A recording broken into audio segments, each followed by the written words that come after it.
college try. That's right. Uh-oh, we went from bad to okay. What? Okay, we might actually be going live. Hold on. We'll give Slow it a down, second dude. here. Pace See if it yourself. actually comes up. Last time it was just like, it was just 7 seconds of us in slow-mo. Uh-oh, hold on. Oh my goodness, we have a stream, ladies and gentlemen. Hello, everybody. No. If it's Wednesday, it's Warhammer, and that must mean it is time for another episode of Warhammer Weekly. Is it still Wednesday? My God, yes. At least here in the East Coast. Wow. So, first off, I'm very sorry, everybody. That was not our fault. Apparently, YouTube's streaming ingestion server was down, and there was just nothing we could do. I tried 50 different things, as they will attest, as my wonderful friends here will. I was just sitting here for an hour doing nothing. Oh boy! Oh, you should have heard him. You should have heard the mouth on this boy. Mm-hmm. Makes your toes curl. But at any rate, it's working now. New tweet is going out. There we go. Oh my gosh. Whew. All right. So I'm sorry if this might be a little lower quality today. One of the things I did to try that it told me to do was turn the bit rate way down. So I did that. And now we went live. And that wasn't actually related to it because it was just actually the streaming outages I found later. But it's still stuck on this setting. Anywho. It looks fine. Yeah, great. Okay. So, hey, as I said, we've done bad shows before. Yeah, par for the course. Joining me as always, an hour late, but that's okay. He's always used to being late. It's my great co-host Tom. How you doing, buddy? Hello, friends. Nights like this that made me wish I did drink. Also joining us this week, a man I'm so excited to have back on the show, an all-around amazing guy. It's Doug from 2 Plus Tough. How you doing, sir? Hey, I'm doing really well. Well, and you know, what an evening. I was so excited about the show tonight, too, because we have just so much fun stuff to talk through. So we are going to be talking. Oh, my desk is in disarray as I was throwing stuff around, and I tried my laptop and 100 different things. Like, it was all over the place. We're going to be talking through Monsters and Mercs later on, but of course, first, we begin with the news. So, Tom, news stuff. Oh, was I supposed to prepare something? You only had an hour. You only had an extra hour. An hour he was using to read Monsters and Mercenaries. Just let me point that out. Hey, that book's done. That's all I'm saying. Sure. He did put that hour to good use. Yeah, I got my hex trace like a bunch of flame painted. News. Books. We have books coming, and they look awesome. Mm-hmm. Yep. Let's talk about the leaks or the previews for the Orcs and Cities of Sigmar. I agree. That's where we should start. Beyond excited. Beyond excited. Like, oh my gosh. Mind-blowing stuff this week. So first of all, let's start with the brass tacks. The books go on pre-order this weekend, coming out the next week. We got sort of a full Cities preview, as well as a full Orc War Clans preview today. We have more information on the Orc War Clans. Already, some of our our guesses in the bag were proved right, and some were proved wrong. So there we go. So, there's lots of interesting stuff. I mean, so let me just start here. Doug, what caught your eye, buddy? What did you see that made you really excited? For which one, the Cities or the Orcs? Well, let's start with Cities. We'll start on Cities here and talk that one through. For me, it was I had totally left field, was not ready for the fact that a Charybdis can be battle line. Right? I was just like, I didn't know I wanted that in my life, but now that it's here, it's like, absolutely. We did want that very much. And we're going to play a little game here in a moment with the Cities of Sigmar. We're going to play Guess That Battle Line. Dun, dun, dun, dun, dun, dun, dun, dun, dun, dun. So we're very excited about that. So yes, huge number of battle line choices. And now we know that, like, I was kind of right in the preview show, or the guessing show, of how I guessed the cities were going to work. I was right that they will all have their own command traits, artifacts, all that stuff will be dedicated. The cities are a little heavier because they obviously they have the allegiance ability, which I had said as well, but they also will have a command ability for each one, and seemingly like their allegiance abilities, they've gone through a few of them. So like Anvil Guard has illicit dealings, where because it's the shady city where you can like get an extra mount trait, you can get an extra artifact or get D3 extra command points, right? I want to. Let me pause this real quick. I want to give a special shout out to my wife, who was doing such a great job of like trying to entertain the chat. I ran upstairs to get my laptop. She's like, "I'm trying," and I was like, "I love you. You're more than anything in the world." So she is the most wonderful, wonderful woman. Anyways, so thank you, dear. Anyways, back to City. So yeah, you saw the new updated Tom. This is an old one of yours, the Tempest Eye or whatever, right? Yeah. Plus 3 inches of movement in the first turn and plus 1 to all your saves. I'll take it. Sure. Absolutely. They gave us a few others, like the Phoenicium ability heals all the Phoenix units. Yeah, that are around. Stuff like that. So Hammer Hall seems to be like the command point generation machine, because all the generic stuff are that. Yeah. So like inevitably, like Hammers of Sigmar, like all of that stuff is just super generic, and it's fine. It does what it needs to. Sure. They also do have a fight again at the end of a combat phase thing, which is pretty cool. They do. Oh, really? Uh-huh. I did not see that. Must have missed it. It's like a very slow Keeper of Secrets activation, because like the Keeper of activation can go in tandem. Like you can go hit once and then they go and then you go again. But whereas this, you have to wait till the end of the combat phase. But it still lets you fight twice with a unit, which is cool. Iron Swelled Arsenal, the one that I'm excited about. Increases the range of all your weapons by 3 inches, and you can include 5 artillery units. And let's be honest, how good that is largely based on, 1, what are the points of the new artillery units look like? 2, did they rewrite any of the War Scrolls so that they're all, and 2, did they rewrite the War Scrolls so they're one combined profile? If the answer to those things are yes, right, like that the points are reasonable and they're one combined profile, that suddenly got real interesting. Right? Real spicy. But even the 3 inches extra is, I think, a very big deal. Turning like jokes enter here. Okay. And I was gonna say, come on, man! The setup was perfect. Yeah, you got to ruin it. You got to get out there. Like turning a handgunner's handgun from 16 inches to 19 inches is a big deal. Right. That actually does make a very significant difference, because there are scenarios where you start 18 inches away. Right? Like, that's pretty simple math. 16 inches is less. 19 inches is more. See how that works? Okay. So, Doug, what else caught your eye? Well, not only that, like, Vince, not only that, 18 inches plus, like, 4 inches, like the base movement of a lot of dwarves. It lets you then walk into the 24-inch deployment as well. Right, right. And that's the key, is that being able to walk into that shooting range. 100%. Yeah. Totally. Yep. Doug, what else caught your eye there, buddy? As far as the cities, like I like the different ways that you can build them. I guess I really just got focused on that the battle line chart, because for me, like when I build super fluffy narrative lists, and so like the way that I'm allowed to construct my army, knowing how many units that book is probably going to have, it was really important. Like the other stuff I read through, like I kind of like the Drill Master. You can reroll hit rolls of 1 for attack speed by missile weapons, blah blah blah. That kind of stuff is just super helpful. Oh, absolutely. Pistoliers, which show up on the battle line list, got real interesting because they shoot at the end of a charge. So they move, shoot, charge, shoot, right? Like that's, you know how you beat the activation wars? You shoot them twice before they even fight. Like that's a good way to fight before people who fight at the start. Just shoot them dead. Yep. Now, do you have to shoot the person you're charging? I've never actually seen them used. Well, technically, with the initial shooting, no, because you wouldn't be in combat. With the secondary shooting, technically you would, because you'd trip the rules where you'd be within 3 inches of an enemy, right? Okay.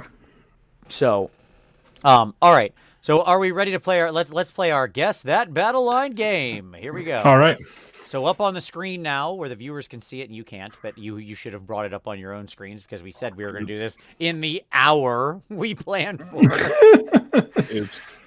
We talked about this. So here we go. We're gonna play Guess That Battle Line. Can you name that battle line? And what makes them battle line? All right. So we're gonna go round robin here. Order is determined randomly. I decide. Tom, you start first. Thank you so much. Ah, Okay, go top ahead. left. What is the first guy? It is a was the dark elf? Was it the a bleak sword? No, yeah, bleak sword. Yes. No looking at the app. No looking at the Okay. app. By the way, you can't bring up the picture. The app. Okay. What makes him battle line? Anvil guard. Just being in the city, not a general specific, because it could be the general No, specific too. no. They're lowly enough that they're just going to be city specific. The more my money is, the more elite the troop is, the more it will require a specific general. Okay, got it. Hmm. All right, guess number 2. Doug, you can go ahead. So are we going down or are we going to the right? Sorry, over. Yeah, over to the right. Like you're reading the lines. I'm sorry. Yes. No, you're fine. No answering in the comments, people. Bleak Shard? I don't know these guys. No. Oh, what is it? Dark shard. There you go. Yep, it is the dark shard. Whatever. It's all I know, right? Exactly. It's like pick your weird adjective. Hey. I know all of them. Sure, I got it. Doug, what's your guess for general? Same thing? You go in Anvil Guard, or you picking a general? I'm actually going to say Battle Line and Cities of Sigmar. Oh, generic battle line. And the reason I say that is because there's so many chumps. Gotta give you chances to use them. Oh, also, sorry. So like the Star Collecting box said that these units can be used in any Cities of Sigmar army, right? Which makes me think that I just feel that was going to be battle line in Cities of Sigmar. Nice. All right, Tom, you're up next. What's the next one? That is not the Eternal Guard. No, that is the Dark the Elf guy. What? The Dread one. Spear. Sorry, I thought we skipped all the Dread Spears. The next. Yeah, that's the Dread Spear. Okay. Battle line if guessed? No, he is generic battle line. All right, so our guess is the Dread Spears and the Dark Shards are our generic battle line. Okay. All right. Very good. Doug, you're up next. Who's our wanderer friend here? Ooh. Think long time. I already said their name. City Guard? It is guard. It's in the name. You're right. That's all I got. I don't know. It's okay. If there's not a book about them, I haven't know. Yeah, they're the Eternal Guard. Our old friends, the Wanderer's Eternal Guard. Yep. Okay. I'm saying. I mean, personal feeling. Nomad Prince is the general, right? Like he's going to be one of the weird ones that only comes in if the Nomad Prince is the general. Are they more? They're pretty basic. Maybe. They're pretty basic troops. Now, do you think? I think that these guys will be battle line only in Living City. Oh, okay. Hmm. So you're saying just Living City, no general too? Because it could always be like Living City with a Nomad Prince general. No, I think those are going to be Living City, and then I think that you'll get the Wildwood Rangers, which are down on the bottom line, and maybe the Archers with the Nomad Prince, like Living City Nomad Prince. Like, so I think that you're going to have basically multiple tiers. I don't think any of them will just be general. Maybe. But I think most of them will be city and general. All right. And so it'll be like tiers of like, these are the city battle line.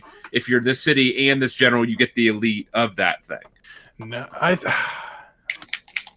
don't know, but I think the first 9 or so, maybe 8 are going to be generic battle line for these Sigmar. Maybe. That's my hot take. Where they can be like, just do whatever you want. Buy all the kits. All right. So let's move quick here because I don't want to spend the whole show on this. But here we go. Okay. So we got handgunners. Then we've got our free guild. We've got our halberdiers out there. Yeah. Are handgunners in there twice?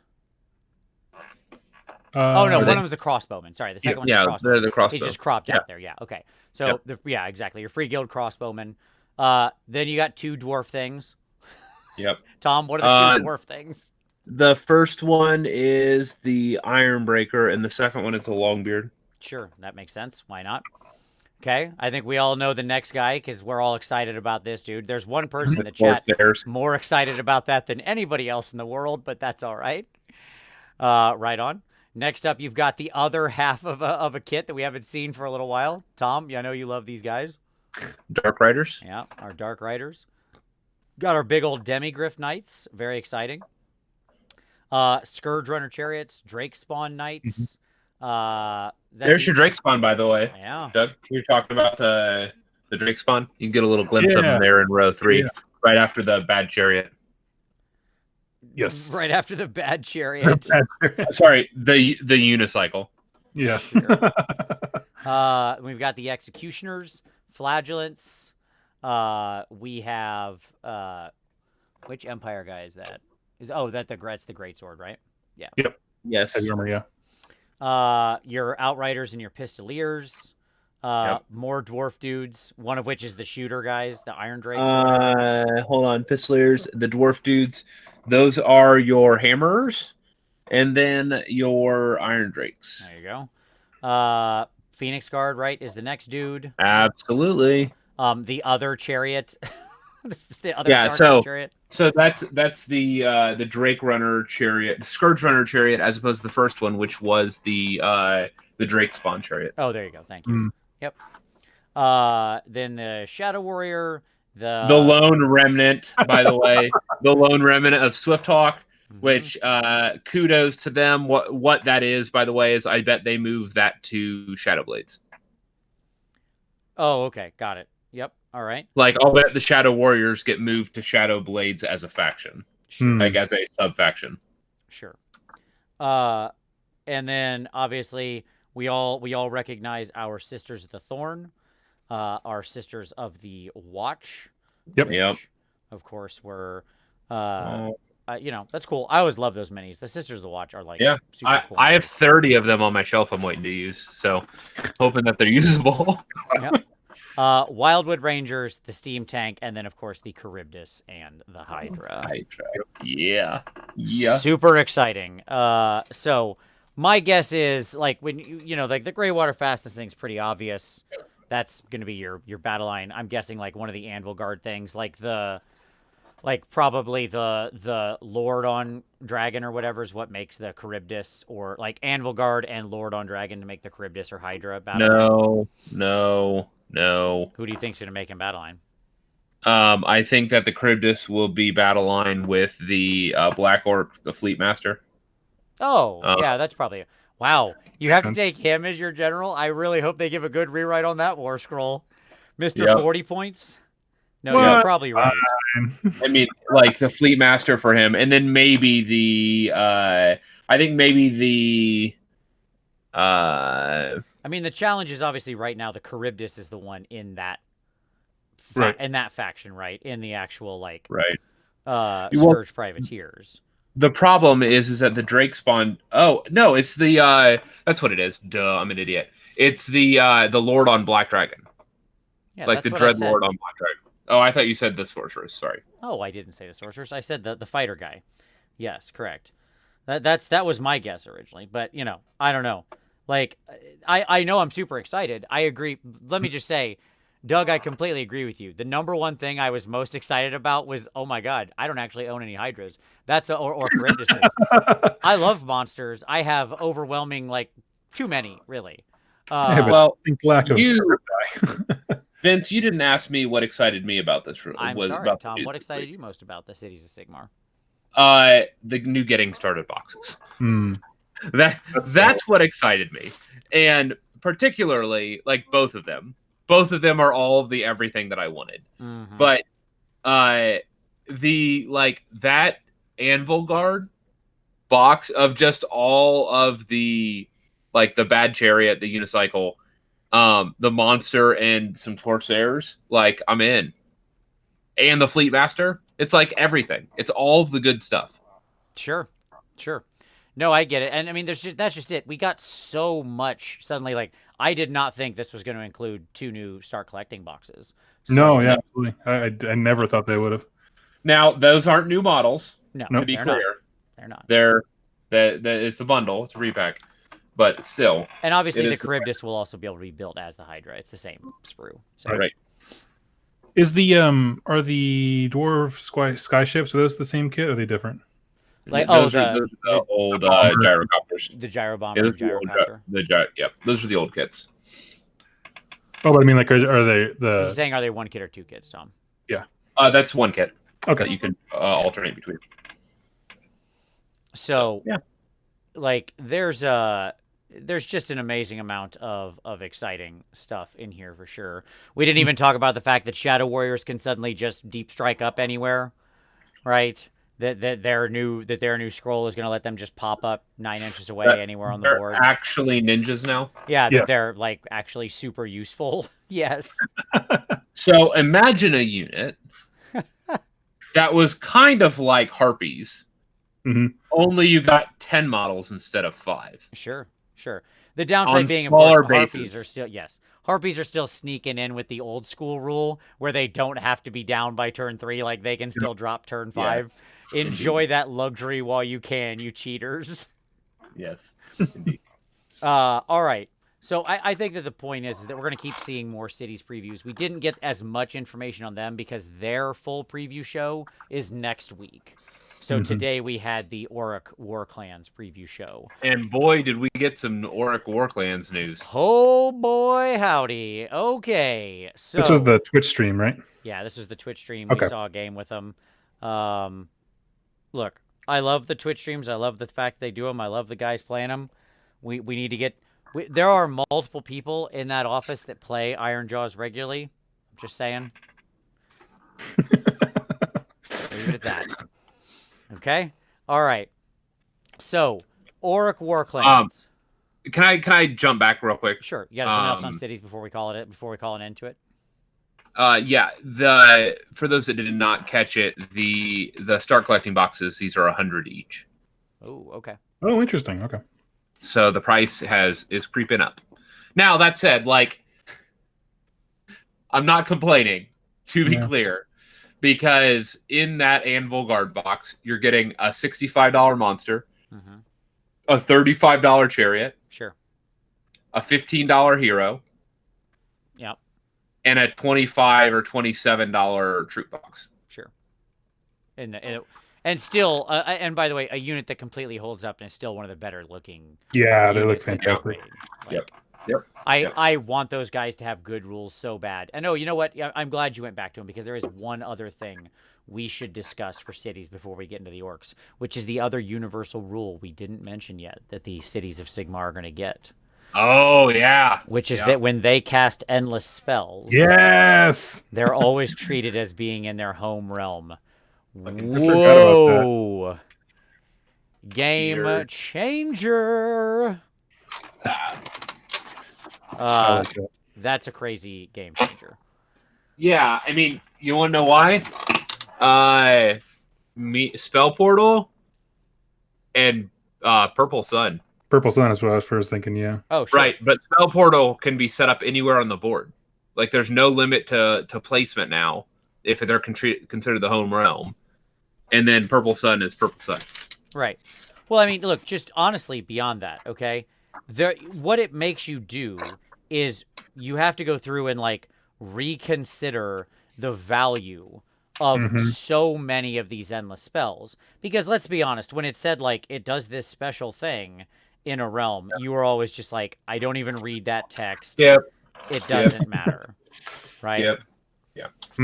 But when you're always getting the farther movement or the higher damage or whatever, right? Yep. Or. Like, let me give you a very easy example of this. Yep. Okay. Emerald Lifeswarm. Yep. A thing that we've just generally written off. Yep. Okay. The Emerald Lifeswarm, because it only heals D3 wounds. If you're in the realm of life, it heals D6. Right. Like, that's a huge difference, right, of what's going on. Does Sure. that also return models if it's one wound? No. I thought it did. Yes, it Oh, does. does it? Okay. Yeah, it Oh yeah, puts you're them right. back. Yeah, number of slain models. Yeah, you're right. I'm sorry. Yeah, so it can restore D6 dead dudes. Thank you. Sorry, I literally had to go reread the Emerald Life Swarm Yeah, I spell know, because yeah. I wrote it off so long ago, not Case in caring point. about it. But sure, yes. I mean that's it. Yes, it can bring back models. I apologize. So yeah, but it's just crazy the difference that makes. Quicksilver swords always being 15 dice instead of 12. Yep. Right, so 15 dice on a 5-up against chaos. Or as Rob from Honest Warhammer likes to call them, the racist swords. Sure. Um, All of the any of the forbidden power stuff. So like the Soul Scream Bridge, where in death it goes from 12 inches to 24 inches. Yep. Like that is a massive difference in how far that is, in how far that's carrying your troops. Right. So I'm curious about one thing though. So it says any endless spell you cast with a Cities of Sigmar wizard will immediately count as being empowered by their associated realm. With a lot of these endless spells, though, if your opponent can use them, they're predatory. Yep. Yeah. Does that transfer as well? Because the Cities of Sigmar guy still cast it. Like, Who knows? Yeah, no. If you're a dingus, you can give your opponent a purple sun. Yeah, I mean, my answer is probably yeah. Like it's just a rip-in version of that spell that's now out there, right? So it's a big deal. The other big deal is a couple people mentioned in the chat, and we shouldn't leave without because we'll be remiss. Is that your foot heroes will now have the ability to take retinues, right? And protect themselves. So if they have a wounds characteristic of 6 or less, they can choose another unit to be their retinue. Now, we don't know what limit that'll be. Like, in the article, they just said another unit in your army to be their retinue. But there could be limits to that, right? Like they have to share a keyword. Like, they have to share a keyword. Can this steam tank be my retinue? You know what I mean? Like, I don't know. It was 6 wounds or less? 6 wounds or less, yeah. So, like, you could choose, like, a retinue for, like, your Lord Celestin or Lord Castellan? Theoretically. Again, we don't, like, they gave the very shortened marketing-ish description of it, right? Yeah. So, like, this is one of those ones that I would, like, be very careful about.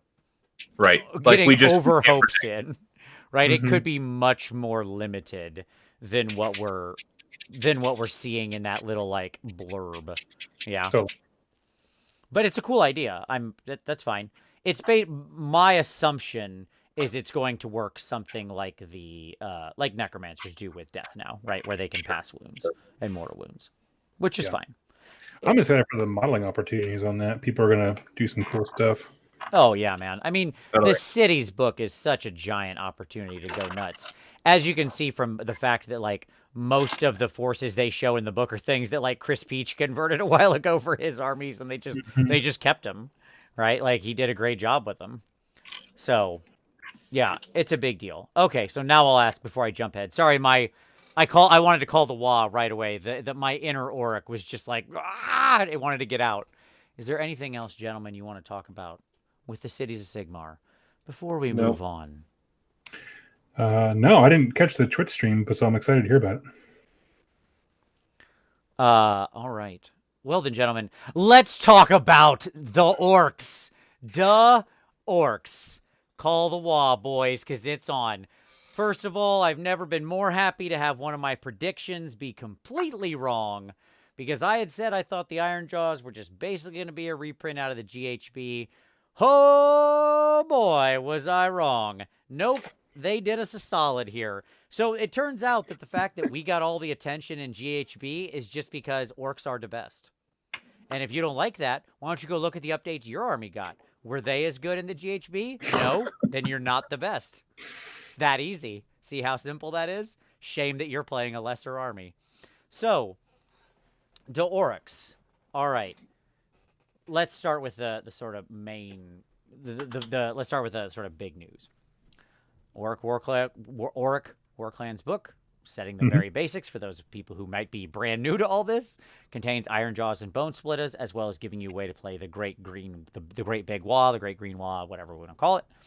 Yep. And it provides basically rules for all 3 of those different things in one.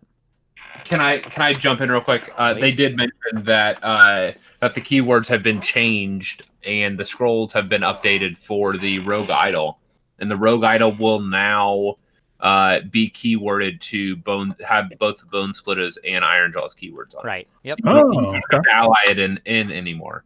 It's Dang. armies. Didn't you just paint one of those up like 3 days ago, Doug? I sure did for a tournament that I ditched. That's all right. By the way, so folks, we need to get in the chat here. All right, chat. I'm calling on you, community. Doug has an Iron Jaws army, and Doug likes fun games of Warhammer. Doug, do you like fun games of Warhammer?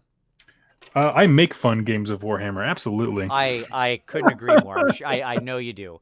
Even though there was a day where you could have come up and played some Warhammer with me, you could have made the drive, but you didn't do it. But that's all right. I forgive you. I flew all the way to Washington, but you were like, nah, it's too far. So anyway, and Doug has an Iron Jaws army, and you know, he was thinking about selling it. Right as the new book comes out and all the good stuff drops, all the fun, all the narrative of all the groups, all these wonderful opportunities to use your models in new ways. Chat, should he sell his army? I want to get his temperature. That's a painted army too, by the way, right? It is, yes. They are blue armored orcs, yes. Yeah. So here's my defense, okay? I'm ready. Okay. The basics of economics for nerd hobbies. Buy low, sell high. Okay? That's how it works. That's how my turn and burn thing happens. Quick question, Doug. Yes. And I don't want to pry too much in your personal life. Please. But any chance you're not making the rent this month or about to be kicked out of your house or having any kind of major medical expenses that are going to be coming up anytime soon? None foreseen. Knock on wood, fingers crossed. Absolutely. Yes, we want Doug to stay healthy and for a long, long time to come. You've got to keep making videos. I would be lost in a sea of silence if it wasn't for all your great Hangout videos, Doug. You fill my days. So, with that being said, there'll be more chances to make money later. There'll be more chances. And this army's still going to be hot in like 3 months because it's going to be good. Okay, but one... It is now. It is better now because we don't know any downsides about it. Okay, so I'm just saying, in terms of market value, He's right. It's at the highest it's ever going to be. Yep, it's true. Right now is the highest it's ever going to be. And also, in your chat, everybody says yes, comma, sell it to me. So, guys, you're not helping. You're only proving his point. I'm just saying, here's my ultimate defense of Iron Jaws, if I might stand in for my green-skinned brothers. I've spent my entire 20-plus years of playing Warhammer hating orcs, and then a couple years back, I got the Iron Jaws. And I have never had, and consistently still, I have more fun with my Iron Jaws than maybe, even Slaanesh. Slaanesh is a purely selfish experience. I love it to death, but, like... I know my opponents aren't enjoying it as much, but I'm like, yes, feed me your suffering. It's delicious. But that's a different experience. The Iron Jaws are fun. People enjoy playing against them. Everybody loves the game against Iron Jaws. They're just fun distilled into little tiny green boys. And I really can't recommend them enough to people. Like, the fact that they've just been consistently entertaining and a quality game for almost any army to play against for years and years is why I love them. So that's true. Here would be my ask. I understand you can strike while the iron's hot. The iron will still say pretty darn hot. It'll still iron clothes for a little while. My point would be maybe get a couple games in with them or something, or read the book, see if you like it. Just a thought, because regret is a terrible thing. So I don't. So I'm going to wait till I see the book, and I'm gonna play a game with it. I will, because I want to see if it can rekindle the flame that I had when I actually painted them. The thing is, though, is like I just hate hoarding armies, and all of a sudden, if I have that, like, well, I don't like the bases, I don't like this, I don't like that, so I got to do it's a whole new project. I don't know. So you know what the live stream revealed? What was that? that brutes are 140 points for 5 now. Sure. So- the Maw Crusher's more expensive, but yes. So if you don't like horde armies, just run. No. brute. He doesn't like hoarding armies. Having Yeah, too many. sorry, collecting a Yeah. bunch of stuff. Okay. I am the anti-Tom in that way. Every time Tom says, "Oh yeah, I got that on my shelf right there," to everything that we talk about, I'm Yeah, like, yeah. "Oh no, I had that once many moons ago." No, I don't get what you just said. I have 12 armies sitting around me Uh-huh. at least. Fully painted. Fully painted armies. I'm just saying, a model I'm painting is better than a model on the shelf collecting dust. Yep, 12 armies. That's right. I had to redo the count. I got a hot dozen here. And sure. I will play it, and I will hold off until judgment until then. That's the thing, is like I'm excited about the book and the lore. It seems like a really cool thing. I'm really into my Magakin, my Nurgle pirates. I don't understand. Everything you've just said is complete nonsense to me, but I appreciate that you're excited. That I do love. How you could be more excited for Nurgle than Ironjaws, that is blasphemy. Gordrak's coming for you. That's all I'm saying. All right. So what we know they're split up, and we know that in the case of Ironjaws, which is mostly what I'm going to talk about here. So if you're a Bone Splitters player, sorry, I don't care. That's the part of the book. I don't even know if I'll read that part of the book, to be honest, because I'm not buying any Bone Splitters. What? So Bone Splitters are awesome. Considering irrelevant. it's going to be the stronger piece with their ability to negate. Anyways, We'll get go there. ahead. We'll get there. All right. So the old mega battalions became chambers, or whatever we want to call them, right? So like Iron Suns is now a thing, and now they just get neg 1 to be hit in the first turn, stuff like that, right? So the Blood Tooths are just a thing. The Choppas are a new one that they introduced, so that kind of stuff. We know that they've updated the War Scrolls and streamlined a bunch of stuff, so that's very exciting. There was a huge focus on like reducing a lot of different elements. So here's an easy example. If you ever played with a Maw Crusher, you know you'd eventually, if you rolled the attacks in order, you would get down to the whippy tail attacks, and they would be completely underwhelming.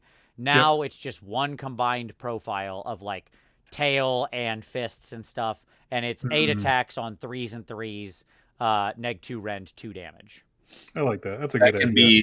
can go to 3 damage with the trait. 3 damage with the trait, 4 damage with a War Chanta. Oh. Feel the power. Feel the power of 8, and then it can go to 9 attacks with the +1 attack, and and it can go to 2 to hit pretty easy, and yeah. My son has And it can an fight Iron in the Jaw. hero phase and fight in the combat phase. You know what's better than fighting at the start of the combat phase? Fighting in the hero fighting phase. in every phase. Yeah, that's right. You think they're still gonna have smashing and bashing? They will. They confirmed today. Oh, okay, cool. So here we go. I'm going to very quickly rattle off stuff we know. Information dump from the stream today.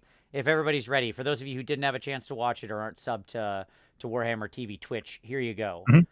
All right. First off, mount traits. As we mentioned, those are in for the Maw Crushers. We know of at least 4. Loudon, once a game, neg 1 to hit for all enemies in a range around the Megaboss.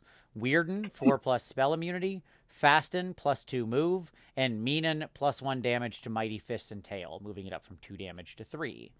The Choppas are a new chamber of Ironjaws, more shamany.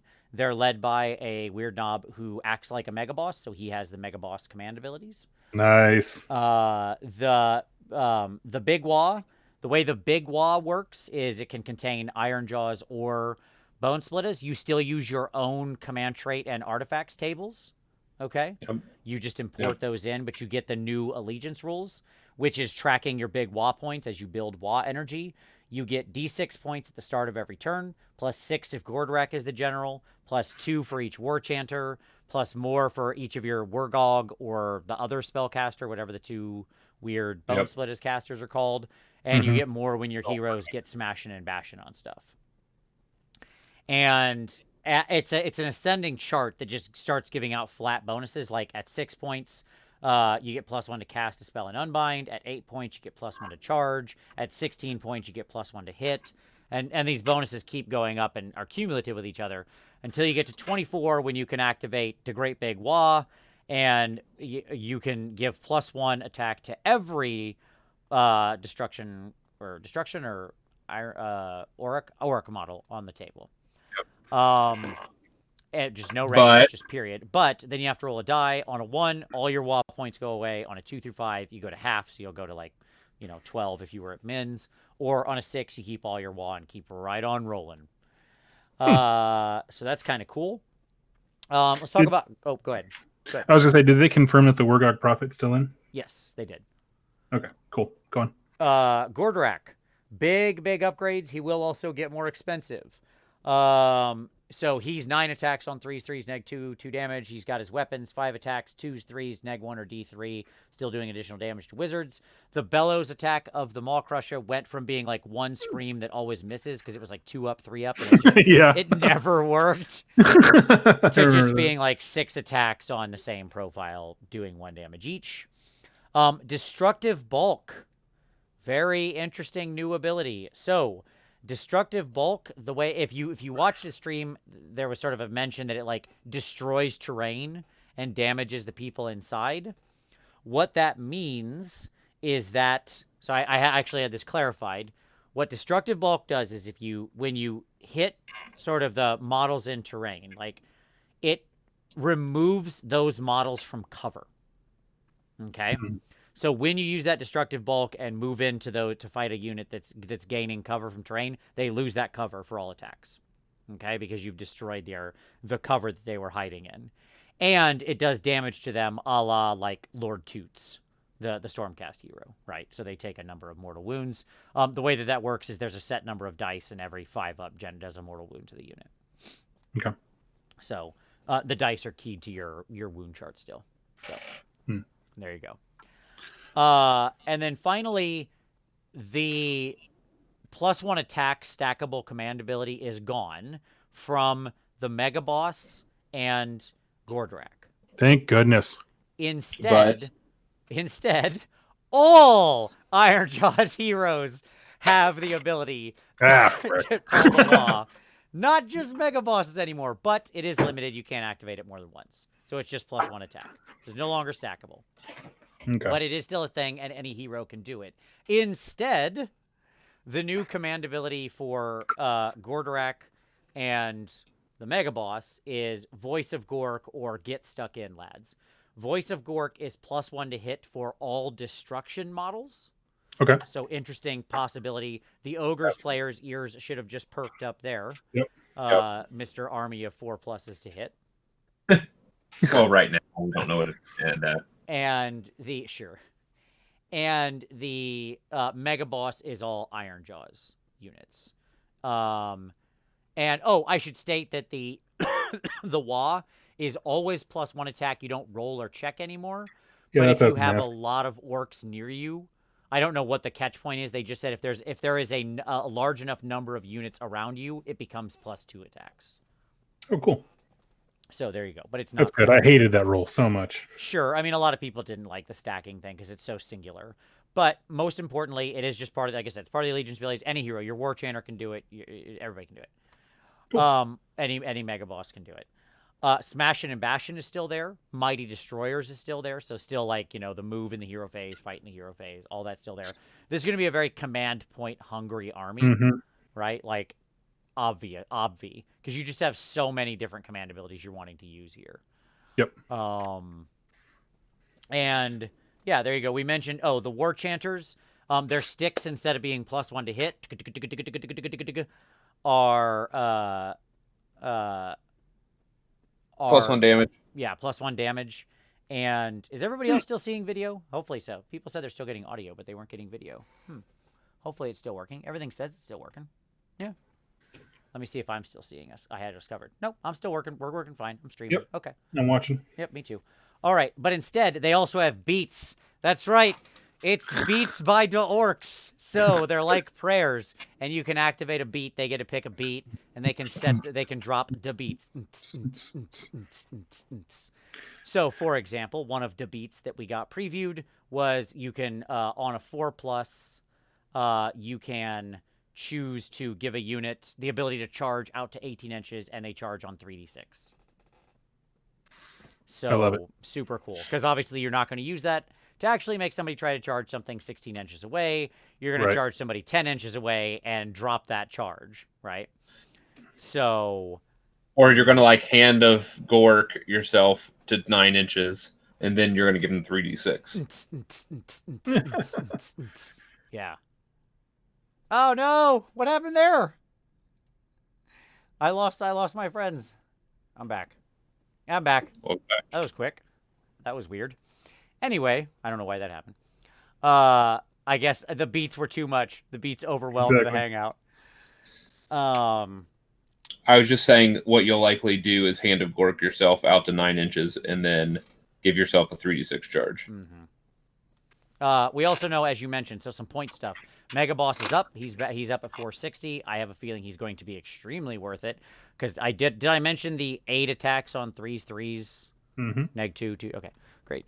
Not to mention the 5 Choppa attacks on basically the same profile. And the War Chanter's up to 110 because of his new abilities, but Brutes are down to 140. We haven't seen the cost of Piggies yet. Very, like, please don't change pigs. Please leave pigs the same. Pigs are still like that. I'm super happy. And then finally, Ard Boys. So this is an example of collapsing profiles. Like, and I super agree with this change. This is something that should have been done for Plague Monks. Let's all be honest. That was a horrible mistake.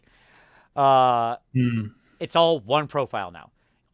Build your Ard Boy models however you want. Okay, actually, that makes me more excited for the army. I will say that is a good thing. I agree. It was always the worst, right? Because you had to like, well, I got 3 of these guys and 4 of these. I hate profiles like that. It is so annoying. And it is the thing that slows down the game the most when crap like that happens, right? So now it's just they all make 2 attacks, 3s and 3s, neg 1 rend, 1 damage. Straightforward, easy, and think about how awesome that is, like, just with a couple of simple buffs. Like, maybe somebody was, and suddenly it's 3 attacks on 3s and 3s and neg 1 damage.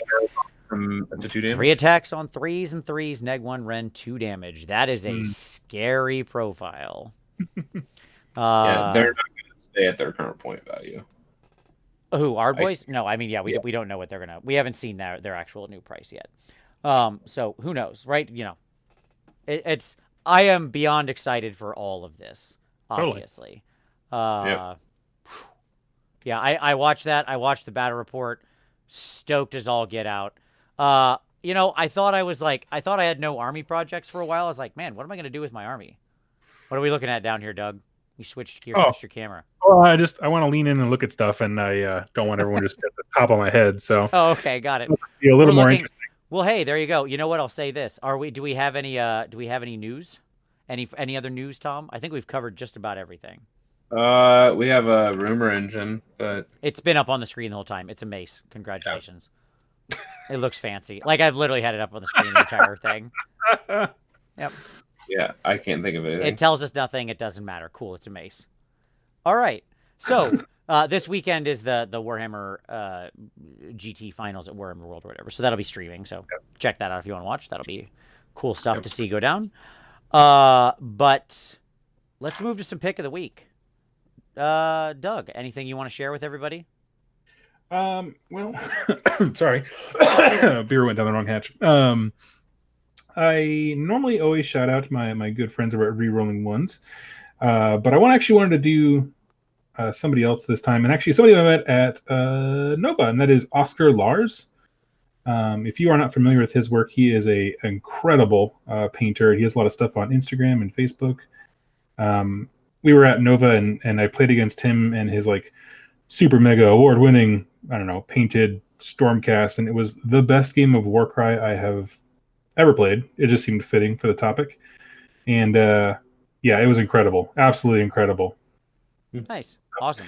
I will link his site down below. Yes, it's great. We got to go back to your face, Doug. I got to see your happy face, man. Oh, my goodness. Okay. There you go. Not that I don't like watching Blight Kings get painted, but we got to see your face. I got to see your reactions. I got to feel the emotion. That's what the viewers want. There we go. A hot take. Exactly. Doug's face. Tom, what's your pick? Uh, Besides, by the way, you're worried about leaning in. Doug, you got a nice full head of hair there. It's great. I I'm do, jealous yeah. of it. It's one of my stronger features. It's true. Yeah, like you got, when I lean in, people go blind. Like that's what happens there. The sheen alone is just like, ah. Tom, go ahead with your pick. I'm sorry. yeah, no worries. Dan from AOS Shorts.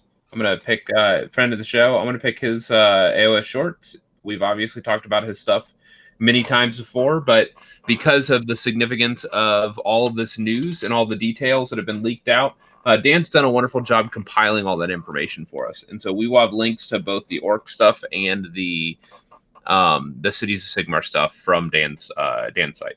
Mm-hmm. Absolutely. All right. My pick is actually going to be for a friend of the show who's a great guy, and he's been kicking out a lot of content. Mr. Mephisto. He's got his rant cast going. Got Doom on there. He's been talking about everything. It's a nice... He gives you a nice long lot of content. He goes down a lot of rabbit holes. Exactly the type of show I like. Just talking about anything and everything, and it's a great fun game. So I'll link his most recent episode down there. And he did a rant on Cities and on Orruk with Doom and Darkness. So our good buddy Doom and Darkness. There you go. And yes, Jack, we see you in the comments. We can... Rerolling ones is obviously something we're all apparently contractually obligated to talk about. We are, yeah. A wholly owned subsidiary of 2 Plus Stuff Incorporated. We were already acquired by the Mortal Realms, so I suppose that you guys are going to have a talk and see if maybe we can merge into the Mortal Ones. Yeah, there you go. The Mortal Ones. Oh, wait, that doesn't sound as good as I No. That's just me with existential dread. No, that's just people. That's just all humans. Yep. Or all the Mortal Ones. Okay, anyway. At any rate. So let's talk about some hobby time. Hey, Doug, what are you working on, man? We're not sure. Oh, hey. I'm working on a whole mess of Blight Kings. So if you haven't followed on my channel, I trade armies a lot, as was poked fun of earlier. And so I wanted to challenge myself to have an army where I invest so much time and effort that I don't want to trade it or sell it. And so, I picked up Maggotkin of Nurgle, and I've been doing all kinds of new stuff for me, like custom bases with rollers and trying new different skin tones, that kind of stuff.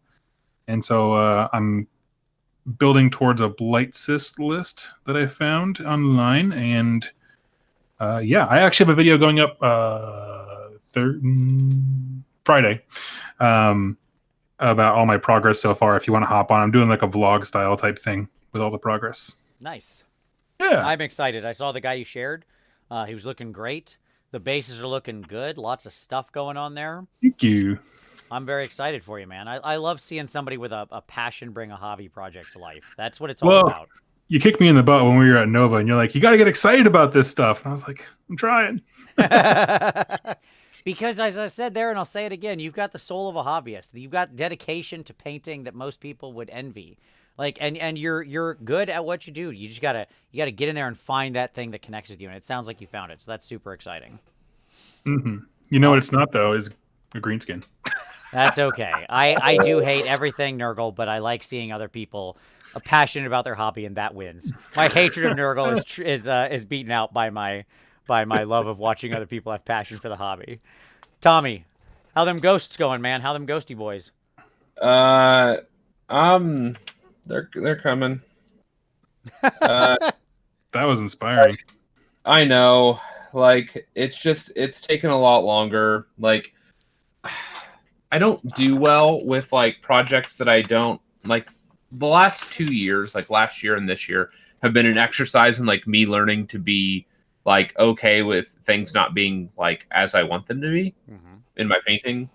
And like there's just a lot of work to be done, and I know that I don't have the time to do it. And so I'm like trying to come to terms with like not having like projects perfected to the level that I want.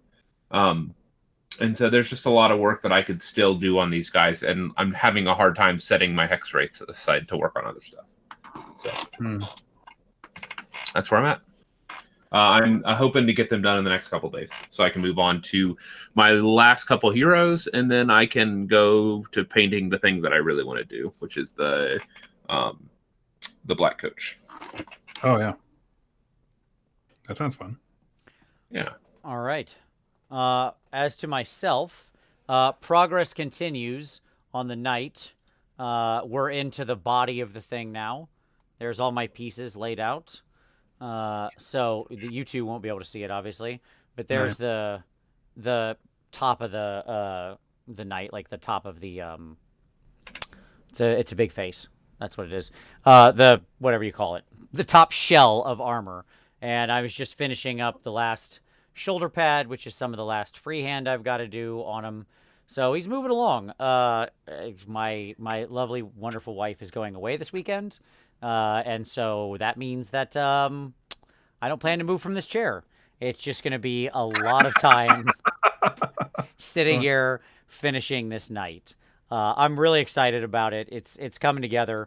The Slanesh Knight is rocking along, so I'm keen to get that done. But it's surprisingly, all of a sudden, I have a new. I've suddenly like, maybe I should get a couple Ironjaw's things back out. I do have an extra Mega Boss on Maw Crusher. Got some extra brutes around. Maybe it's time to get a couple more of those boys get going. So there you go. Okay, top carapace, sure. Yes, there you go. That's good. We'll take that. But I really do, I love these projects. These nights are ungodly long projects. Like, I spent 3 hours today. You're not going to be able to see this. But on this shoulder pad, there is a tiny snake. There is a snake. He's not very big, and and he's not done yet. But I spent 3 hours painting and repainting and fixing the snake. And he's still got more hours of work to do. That's what painting these things is sitting there for hours painting a snake. Just one tiny piece. So there you go. But at the end, it's all worth it. Okay. So, gentlemen, with all that being said, shall we now finally turn to our topic and discuss the Monsters and Mercenaries of Warcry? What do you think? Yeah, I totally prepped for this project. Absolutely. So, Monsters and Mercs. It should actually be called like Monsters, Mercenaries, and Fate, but that's okay. I agree. Yeah, there was more in there than the name led me to believe. Right. But let's start at like a high level view. So, Doug, what did you think of this book overall? You like it? You happy with it? Well, I'm going to steal Tom's whole answer from before and just say it's good. No, I really enjoyed it. One of the things that I love is you can tell that they've designed the game with expandability at the forefront. Right. Mm-hmm. And what that means is everything that they release can have some value that isn't required, but certainly increases. So like there's 4 like mini campaigns in here where if you like are kicking tail with the warband you've been doing and you're like, oh, I reached the end of my campaign, what do I do? You start punching a Gorgon is what you do, and that's amazing. Like it's just stuff to keep that role playing of your same dudes going. Right. Absolutely. And we'll get into like how the Monsters/Mercenaries work, because there really is like a shocking amount of stuff in here to explore. And Yep. What we've been talking about in our group the past couple weeks is defining, like, we've played some games people are like trying a lot of different warbands, right? Because it's it's the kind of thing where they want to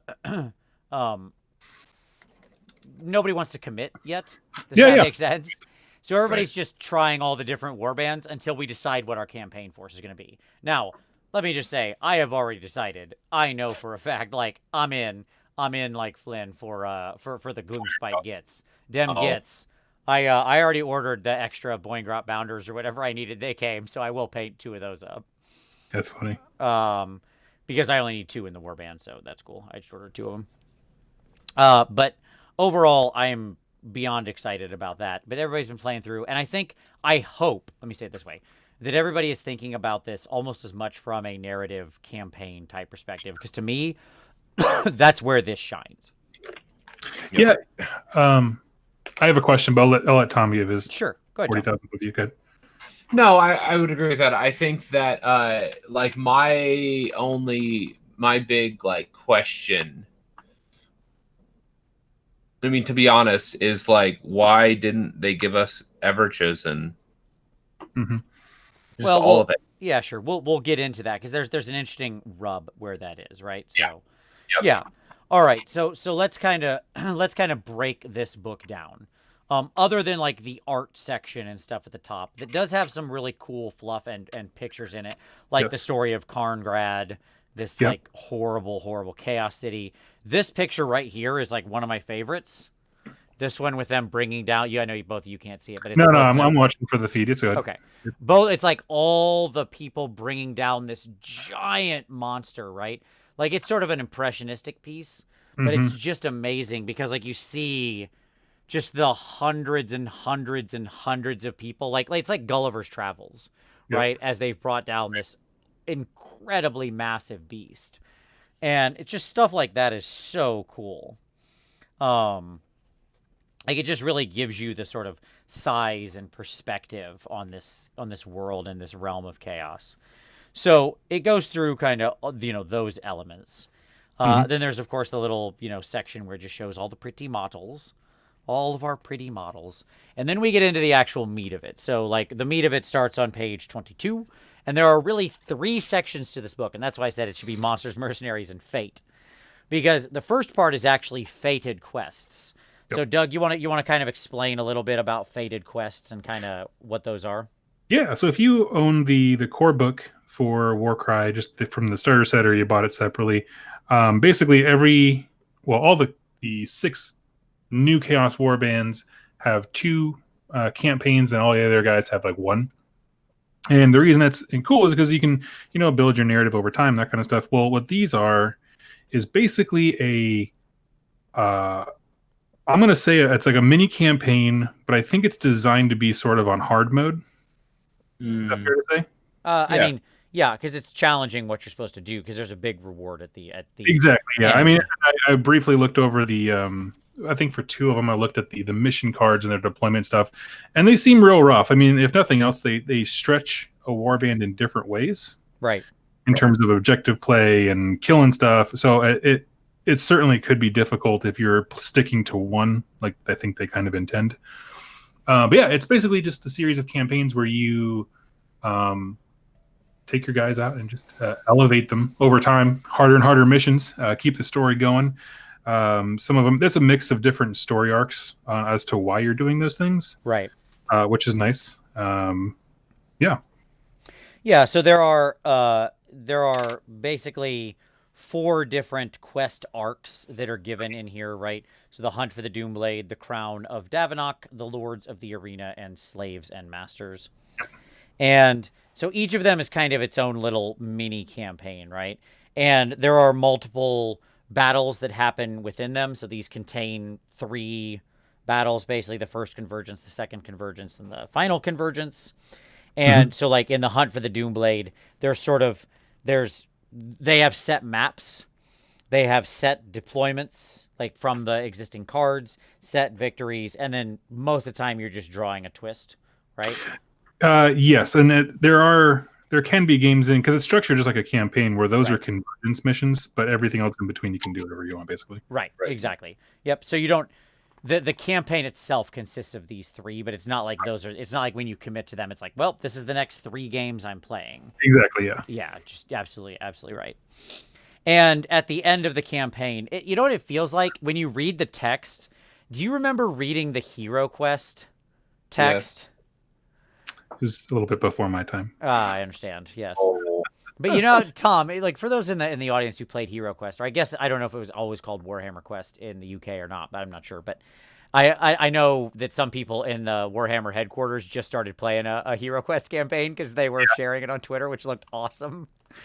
amazing. But at any rate, like when you open to a quest, it would be like, somebody, you'd have the introduction from Mentor, And he'd be like, high in the mountains lies a cave filled with, blah, blah, blah, blah, blah, right? And then when you close the battle, you would get the same thing. So here it's like, hunt for the Doomblade, ancient vaults and temples dot the Bloodwind spoil, concealing artifacts of terrible power. Now word is spreading that the legendary Doomblade has been found, its resting place discovered by a bandit lord known as Crawl Shadow Soul. Right? Yeah. And so on and on and on. It feels like it's directly out of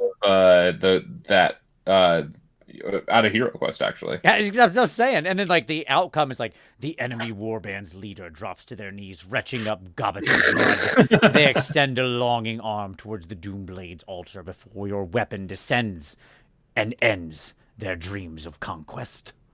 Right? That's great. So yeah, absolutely. Very, very dramatic. So, and then at the end of it, you get to pick honor or glory. If you pick honor, you get an exalted command trait. If you pick glory, you get an artifact. So, for example, if you're on the hunt for the Doomblade and you pick glory, can you guess what artifact you get? The Doomblade! Yay! You win. And what the Doomblade does is add 5 to the damage points allocated by critical hits from attack actions made by the bearer that have a range characteristic of 3 or less. Yeah. Holy crap. That is a lot of extra crit damage. Yeah, so... Oh, hi, pup. Yeah, so that's pretty great.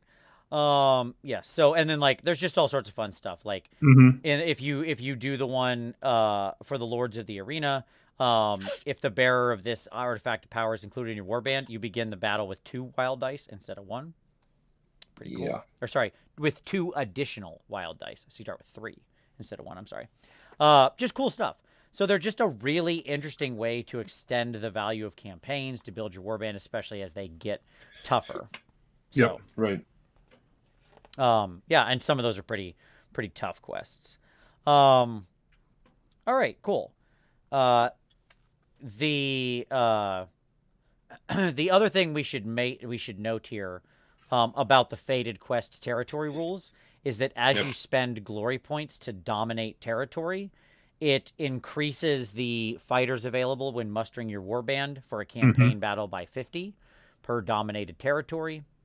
And it also, if you're one of the chaos factions, the Iron Golems, the Untamed Beasts, yada yada, then you can add thralls to your army as well, right? So we'll talk towards the end, but one thing that I thought about when you factor in monsters, all the mercenaries you can bring, thralls, and your own warband, you can have a lot of stuff. You can have a mighty warband. It's pretty cool. Yeah, and thralls end up being stuff that are the lesser weird chaos things. Yep. So Razor Gore, Chaos Spawn, Warhounds, that kind of stuff. Yeah.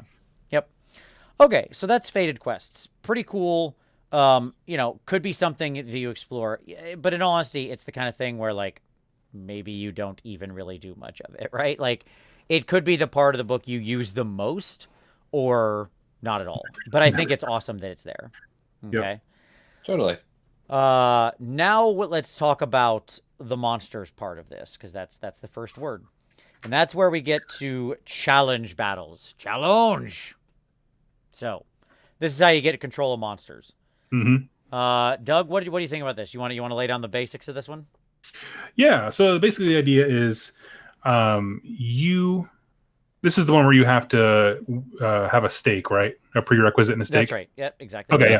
So basically, there's prerequisites for every one of these challenges. So the first one is you have to control or dominate 2 territories, and the stake is 1, meaning I have to have 2, and if I lose this battle, I lose one of those 2. I am gambling, basically. Right. Yep.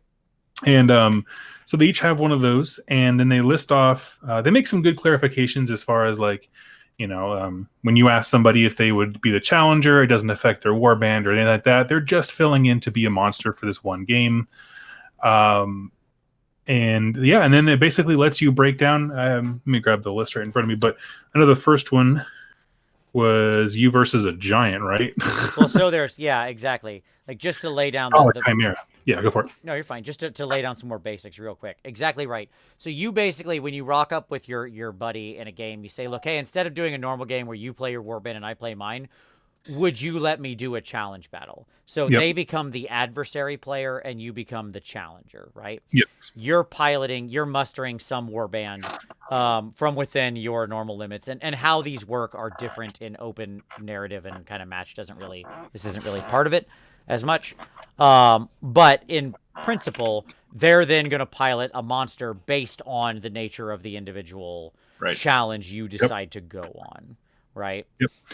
And so there is the layer of the trifold beast, which is you versus the chimera. Yep. And also there are interesting rules for like how you make your list. So it says you as the challenger, your warband cannot exceed 3 times the point value of the adversary's warband. Right. So chimera comes out to, I think you have like 915 points, so not even a full warband versus that. Right. Exactly. So like it's absolutely a great point. So each of the monsters, and we'll kind of talk about their points later, but a lot of them have this like 3x limit that are on you, right? So where is the stupid chimera? Did I flip right past him? I'm flipping right past him. I'll use a different guy. Let's talk about the Terrorgeist, because he has nice simple math. Let's say you go after the Terrorgeist, which is actually like really hard, by the way. The Terrorgeist is like a crazy tough one. We'll talk about him in a minute. But anyways, he's 350. Yeah, he's 350 points, right? So you could muster 1,050 when you fight him or whatever, if it's the 3x rule. Whereas you mentioned going after the Giant, which you're right. Like the Chaos Gargant, the Gorgon, and the Cygor are the second ones. And like the Chaos Gargant is 305. So there you're only getting 915 to muster out of. The Cygor is only 295. As usual, he is not impressive. But your warband... I like him. He's a little good. Sure. But your warband is like is smaller accordingly, right? Because most of them have this 3x limit in place. Yep. We should also mention that there's going to be like specific special rules that are unique to each of these things. Yeah, some of them are legit. Yeah, some of them are really cool.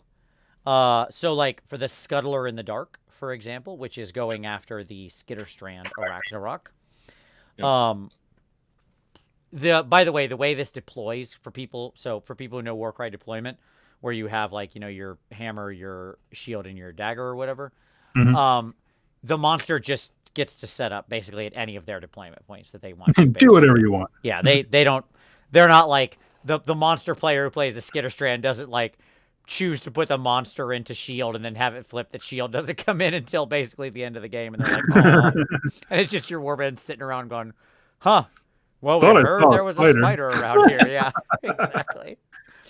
So like the Scuttler in the Dark, the spider has an ability called Where Did It Go, where once per battle, he can just basically, if he's more than 3 inches away, remove himself from the battlefield, and then in the reserve phase, the next battle round, he can be set up again anywhere more than 5 inches from enemy fighters. So he can like up and then drop back down, and so on and so forth. So that's kind of the basic principles. Yeah, so you're right. The Lair of the Beast, which is the Chimera, Colossal Carnage, which is Gargant, Gorgon, Cygor, Scuttler, which is Skitterstrand, the Menagerie of Horrors, which is the Terrorgeist or the Zombie Dragon. Did you catch the special rules on this one? Menagerie of Horror. I was too obsessed with the Charybdis. No, I get it. Let's see. The Grave Stirs one? Yeah. So at the start of each battle round before the hero phase, the adversary player can set up any number of fighters in the battlefield with a combined value of 200 points or less. Has to have one of the following rune marks: Legions of Nagash or Night Haunt. So it poops out more dudes. Yeah. Yes. At the start of each battle round, like some skeletons or blade geists or whatever. Ghoul, yeah, just like all show up, right? That's crazy. And there's no it has to be more than 5 inches away from enemy fighters. Right. But it doesn't have like a has to be within 3 inches. So there's the crowding it doesn't do anything. Yeah. They just pop up in the middle of the board. Right behind you. Yep. And all of these, by the way, are the 2 dominated territories, 1 stake to get these guys. You've got Trial of Serpents, which is actually like, again, the Trial of Serpents is amazing because it's not you going to like the lair of this thing. Yep. It's you fighting in an arena. Yes, that's what I love. That's what I'm going to do in my narrative campaign. Right? It's amazing. Well, I should state that one of my display boards I made is a giant arena for my daughter, so I actually do have a full, like, I've got a big arena I could use to fight in for this. Well, no, you have a quarter of arena. You haven't finished painting the other 3 quarters. It doesn't matter. It's like, that's the point. You fight in that space. It's almost the right size. At any rate. But yeah, that's where you get like the baying crowd. So it's like make a note of how many abilities are used by fighters and the Challenger Warband. At the start of each hero phase after the first, roll a number of dice equal to the number of abilities used by fighters from the Challenger Warband in the last battle round. For each roll of a 6, the crowd is impressed and you gain 1 additional wild dice. For each roll of a 1, the adversary player gains 1 additional wild dice because the crowd boos. I love it. It's so crazy.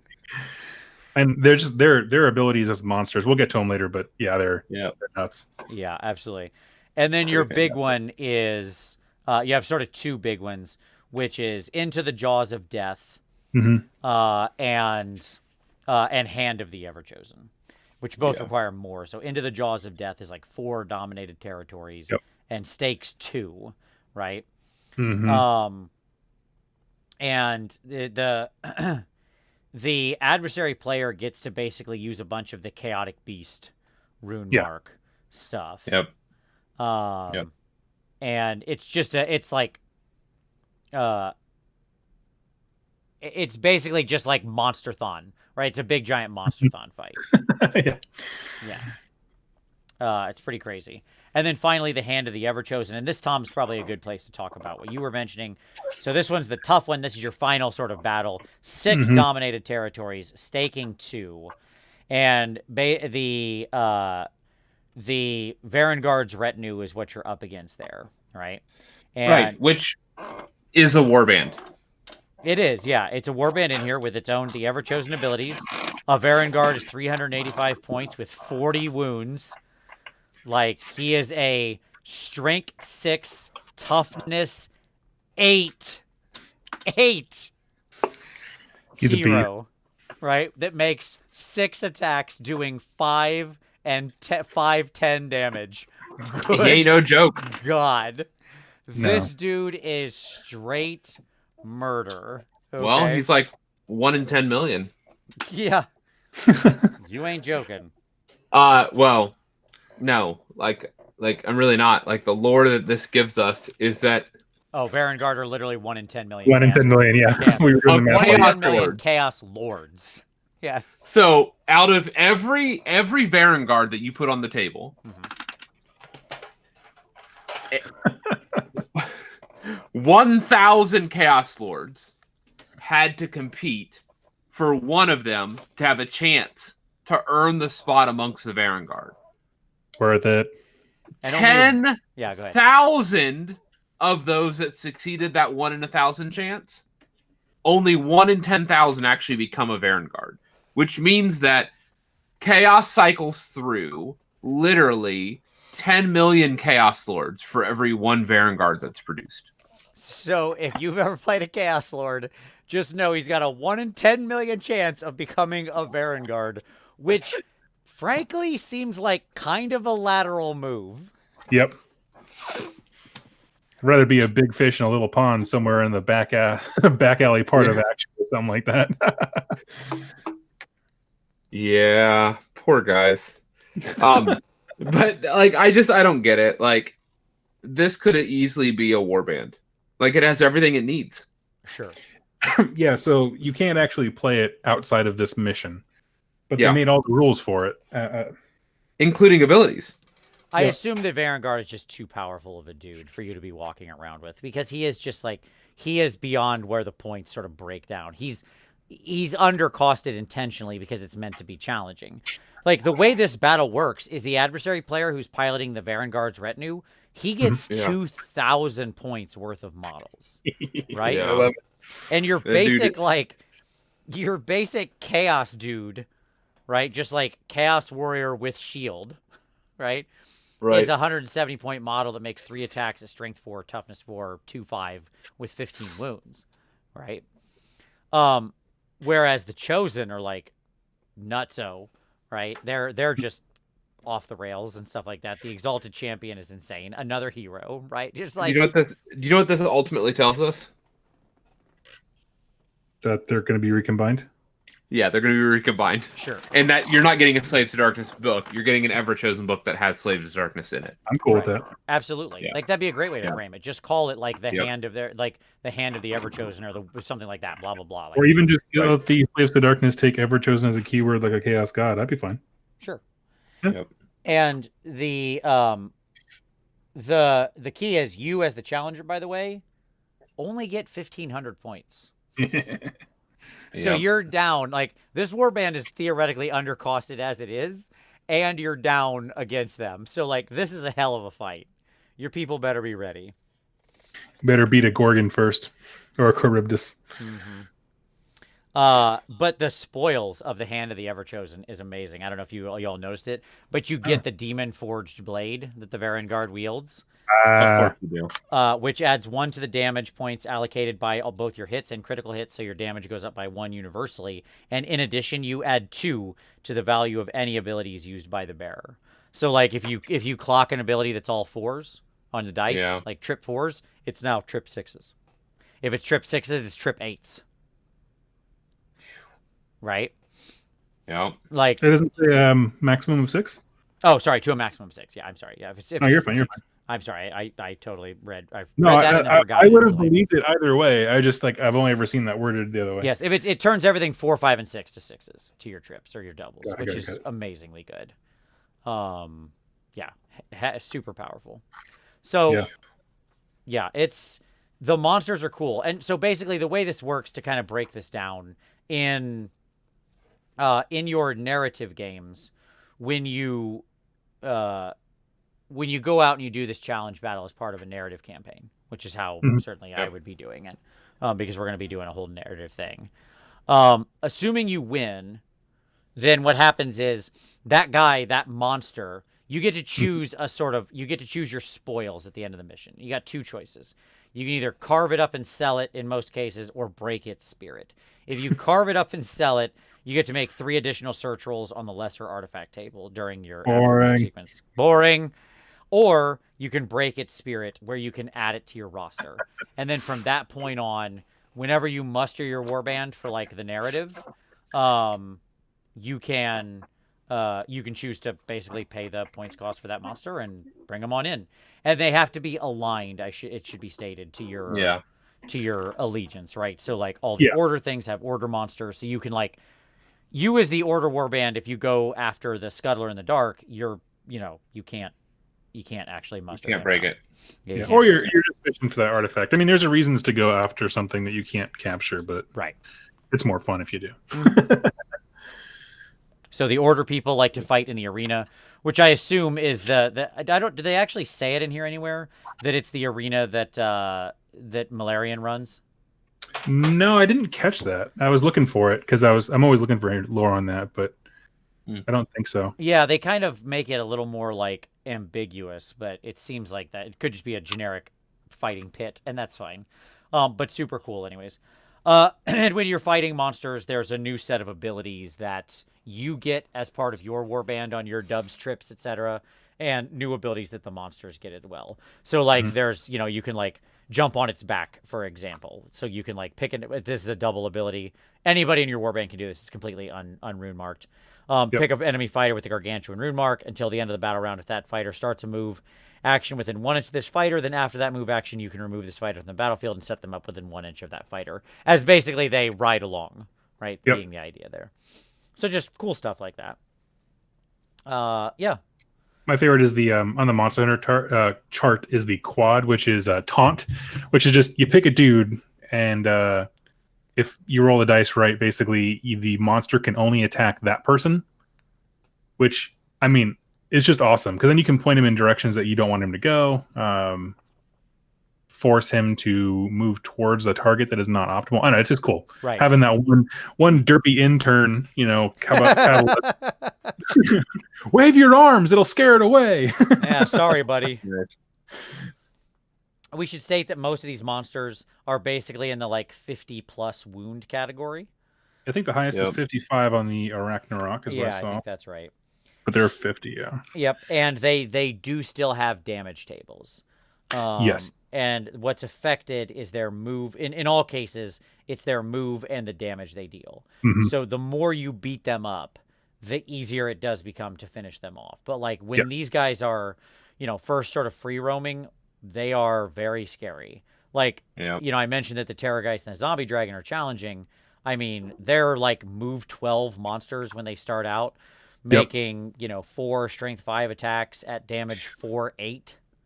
Yep. And like who also have, by the by, some pretty decent abilities. Yep. So Yep.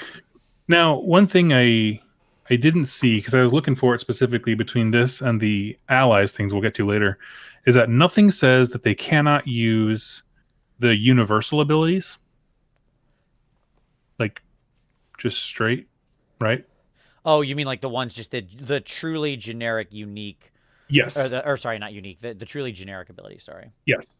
Yeah, and the reason that's important is because in the game also you can use one ability per activation unless you're the last dude alive. You have a single model Yeah. left in your warband. So these guys can go whole hog and just spend a bunch of abilities. They can do it all over the place. Does that make sense? Yeah, it does. Okay.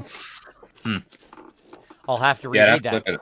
The other thing we should note about monsters and their activation is that they don't activate, like, they would be kind of boring if all you did was like activate them once, right? Yep. And then and make 2 actions and then you're done. Monsters activate 3 times instead of once, but each time it activates, it makes 1 action instead of 2. Yep. And each time a monster is activated, it can use 1 ability before or after its action. Mhm. There you go. Monsters also can't wait. So there you go. Yep. Oh, there it is. Yeah. Monsters cannot use universal abilities. Oh, okay. There you go. What page is that on? 44. It's kind of in a weird place, but it does say it in there. Okay. They Yeah, can that's only use the monster abilities opposite. Okay. Yep. Does anything say they can't use more than one? So each time a monster is activated, it can use 1 ability before or after its action. I was super excited about that. Sure. No, I understand. But Right, please. Okay. So yeah, there you go. Do you have a favorite monster? Oh yeah, we should mention that. Like, what is the favorite monster? I do. I absolutely do. Yes. Go for it. So you know what? My favorite monster is actually, I really like the Warhydra / Charybdis. Mhm. Because I just think they're not the fastest, but like they're move 6, which is fast enough. They have a really good damage profile on 5/10. They make a lot of attacks. They make like 6 attacks at strength 5. They're only toughness 4, but frankly, many of the monsters are only toughness 4. So I'm not sure that's the biggest drawback. No. So I really like the Hydra and the Charybdis. I mean, they're basically the same monster. They kind of are, but what makes them unique is like they have a great attack profile, just fantastic all around. But then both of them have ways of doing damage with abilities on triples rather than just in combat, and I really like that. Like some of these are kind of wonky, where it's like use this ability and then roll 6 dice. It's like I don't like spending abilities on random things. Agreed. But like the Hydra shoots fire at someone in 6 inches, and the Charybdis just has a bubble effect of damage around him. Yep. And those are definitely my picks. Yeah. Agreed. That fiery breath is like, if people group up on him, it's like whoosh. Boom. And it can be a big amount of damage. You just allocate it out there, right? So I'm going to be the fluffy person here. I just want them because I want to paint them. Yeah. Sure. Like they're my favorites because I want to put them. Like I want to see a warband fighting a Hydra. Yeah. Sure. It's just a cool image, right? Yeah. Also, shout out to the Chaos Gargant, okay, who is he's okay. He's pretty cheap as monsters go. I don't think he'd be that impossible to kill. No. But he's just great because he doesn't fall over. But he has an ability where he could fall over. You can, yes, but it's an optional thing you can use, right, to actually like add to his move characteristic. If that's how it worked in the normal scroll, where it was like some optional thing I activated for a risk reward, this is like, look, in Warcry is the best a giant will ever be. I mean, you're not wrong. So that is true. I want to give saying. one shout out to the Cygor. In terms of making Cheapest rules, monster. it is the cheapest, yeah. And in terms of making rules very narrative, like you're using the model to tell a story, I think it actually wins. And the reason is his abilities. The first one is Rip and Tear Masonry, where he's near an obstacle, he rips off a huge rock, the one that he's chucking on the model. And then another ability is Hurl that boulder. So it gives him this like devastating shooting attack. Yep. You roll a number of dice equal to the value of the triple. So if you rolled 6, it'd be 6 dice. Each 4-up allocates 5 damage to the fighter. It's a 15-inch range gun, which is huge. So he's probably the weakest in terms of like actually doing stuff. He has to pick up the rock to throw it, but I love it. Yeah. Well, we should also state that like his quad is pretty good too. It's also a pretty decent damage ability, right? Because it's a PBAOE around him. Yeah, that's true.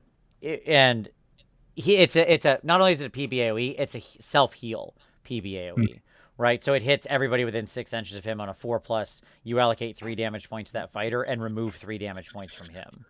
That's pretty cool. Can't beat that. No, I mean there's not a lot of these dudes that heal. So actually, like, yeah, his throw is pretty slow, but you're right. It's a big gun. Like, if a boulder falls on you, it only takes a couple 4+s to that you're allocating like 15 damage, which squishes a lot of fighters in the game. I mean, yeah, well, I mean, if you roll 2 4-ups, that's everything in the Gloomspite gets, basically. That's everything in my Corvus Cabal.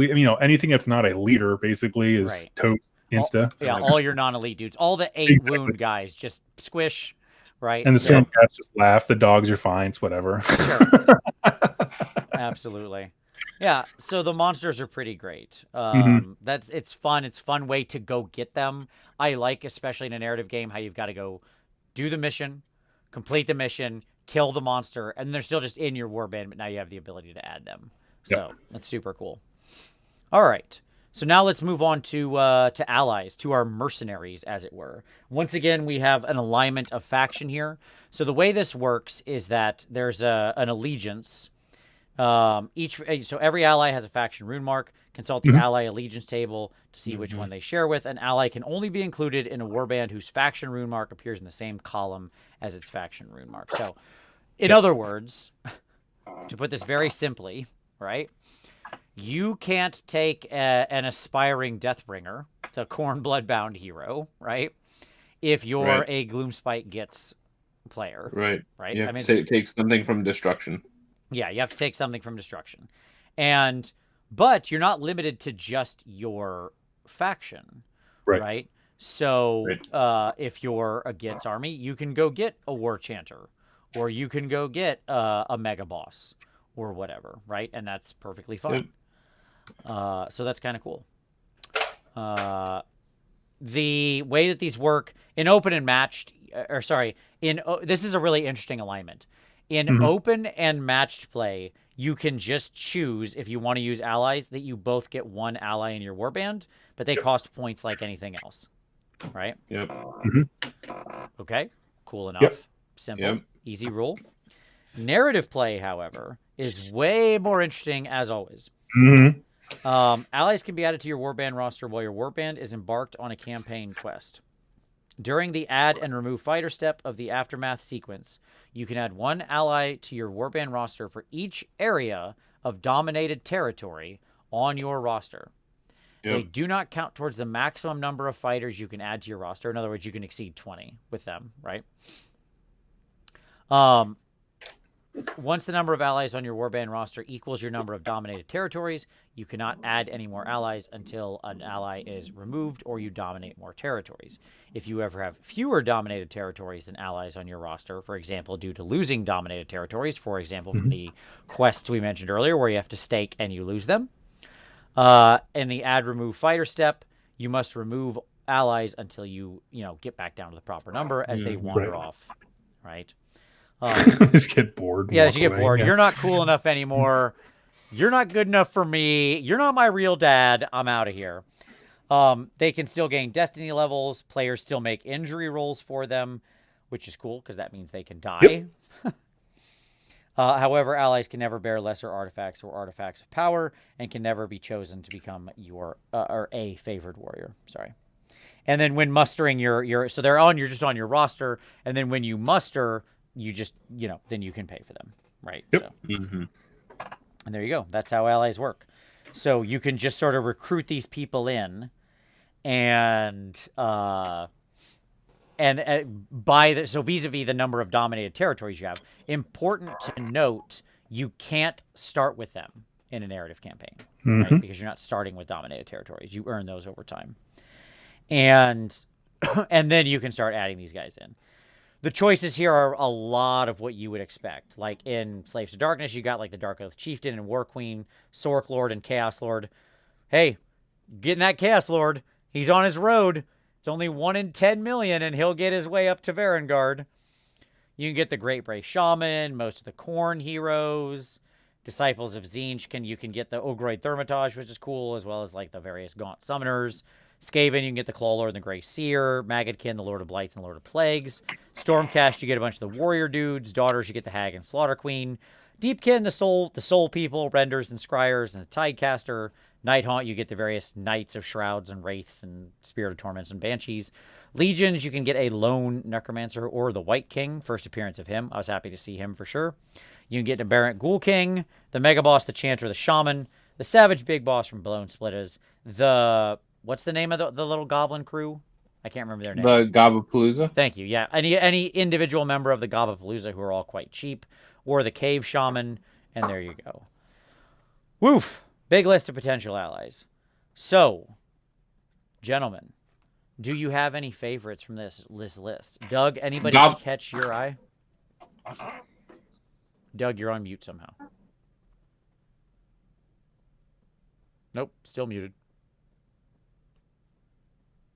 I think it happened in the Hangout somehow. There we go. There you are. Okay. Yes, I do. Give me 1 sec here. Tom, you had a person. Go ahead. You were ready off the rip. Gobapalooza, because it gives me a reason to buy the box. Yep. She's been looking for an excuse. Yep. I mean, Vince, come on. You're thinking about goblins, right?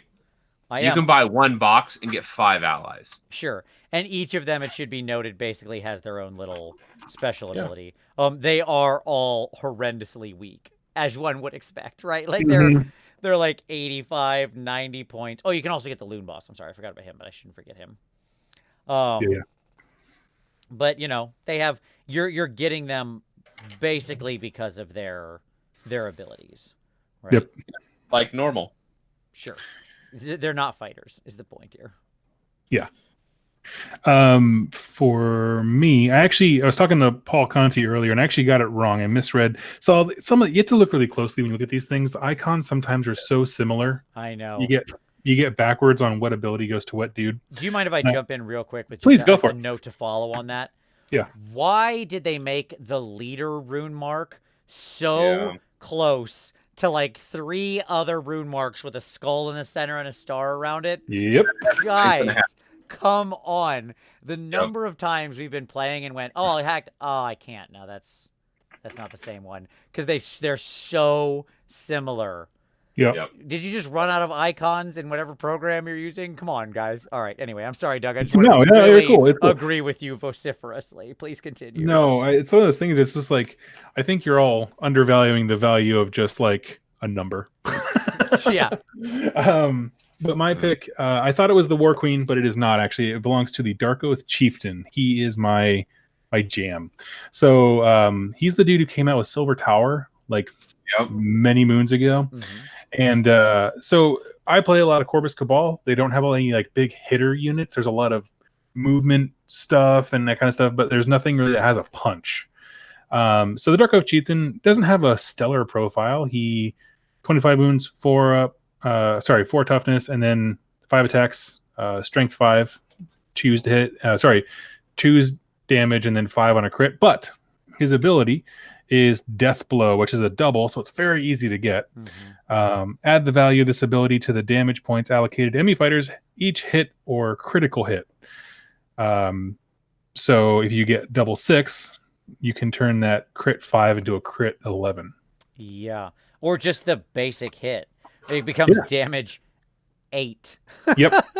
And yeah, it's Yep. on doubles. So like it's not at all hard to No. get, right? I This mean, is you just are guaranteed to get it because you have your wild eye. right. It's just how good is it? Yeah. Yeah, yeah. It's no, I agree. He is brutal. He is absolutely brutal. Yes. Dude, do some work. Uh yeah, he ain't too shabby at all. Um I do like the War Queen as well. She's worth a shout out. Her advantage is she's tougher, right? Yeah. Like Yeah. on Here's a little numbers. shield. Yeah. Yeah, because she actually has the shield, so she's toughness 5. And her ability is the Will of the Gods, which until the end of the battle round, you add 1 to the move characteristic of friendly fighters that are within 6 inches of this fighter at the start of their activation. So again, also a double ability. Not bad, not as good as like this dude Rex House smacking down, Go Super Saiyan. yeah, 3 to 9 damage on normal hits. Yep. Yeah. No, he's strong. Absolutely. To me, the one that's like the least interesting is the Chaos Lord, right? Oh yeah. Yeah. I couldn't Because believe his that. ability is garbage. His like Yep. Demon Blade ability is garbage. He has the lower toughness. He makes the lower number of attacks. His only kind of cool thing is that he does have a higher base damage profile, but as we just talked about, like the Dark Oath Chieftain can like take him behind the woodshed pretty easy, and they all have the same number of wounds. This is why it takes 10 million of them to generate one Vanguard. I was going to say that he saw the Vanguard and had started having performance issues out of anxiety. Absolutely. Yeah. The Zinch ones kind of made me sad, if I'm honest. Oh, really? Yeah. So basically the Zinch thing is they're all wizards, which cool.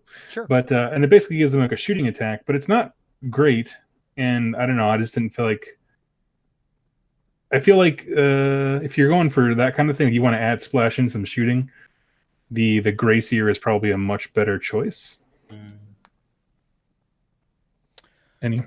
Yeah, I mean, he's a lot cheaper, right? For basically the same attack. Well, even just their ability, so he can eat Warpstone and buff up his shooting thing to high heaven. So he's a good gun, not just a gun. Yeah. I mean, the downside to the Gracier is he's very squishy. He's a toughness 3 dude, with 20 wounds. Whereas like the Ogroid Thaumatar is just like 35 wounds. And again, almost all of the Zinch people, you're exactly right, have like the basic, throw magic ability. 2 attacks, strength 3, 3/6 damage. It's a good attack. But yeah, I agree. It's not. Yeah, they're all okay. The Seer generates the same thing at 100 on a 125 point body. Yep. And yeah, you're right. Like his consume warpstone is pretty good. Are you excited about either the Lord of Plagues or Lord of Blights? Did you like either of those dudes? Their abilities seem very boring to me, but the fact that I think what they really add for me personally is the fact that they can just sit in an area and then just dominate it. Like they're so tough. There's so many wounds going on. Yeah, they're very high wound for their points. That's true. Yeah. So I can definitely see trying them out for sure. Yep. A lot of the Stormcast people were interesting because there are some very, very, very tough Stormcast dudes in this chamber. The Knight Questor, being toughness 6 off the rip with 30 wounds. Not too shabby. Ready to do some work? Yep. And he can also like buff up his attack characteristic pretty high, so even though he's only got 4 attacks base, he can actually add like half of it off a double. He can add half of your activation into it, so he can get his attack activation higher up there.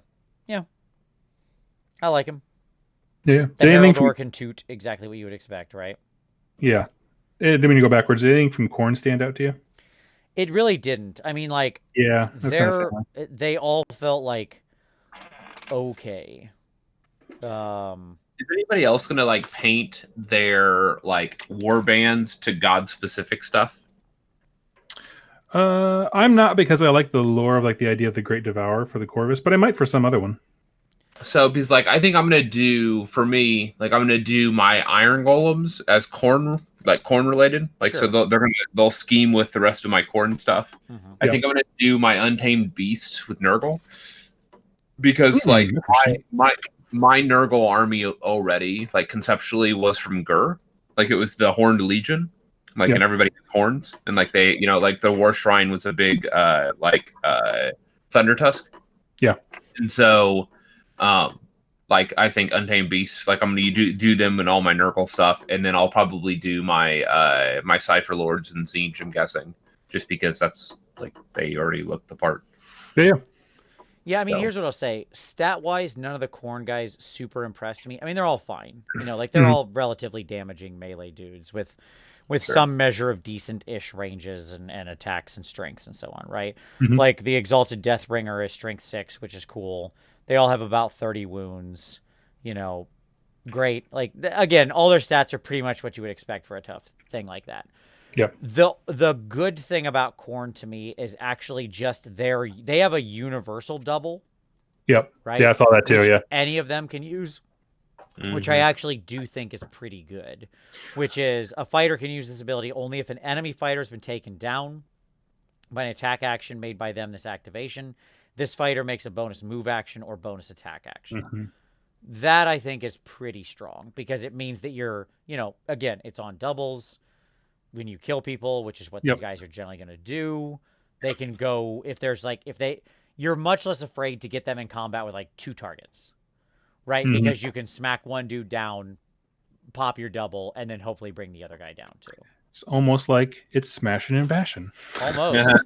Yeah. Yeah. So the I did not care at all about daughters. Witch Brew is much less impressive in this than it is in Oh, you mean in it's the good regular balance? game. Yeah. Yeah. Aw.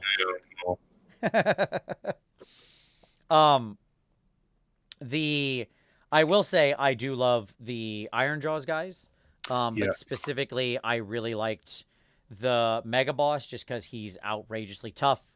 38 wounds, 5 toughness, strength 6, 4/8 on damage. Like Mhm. he is a He's a beast beast. of a murderer, right? Yeah.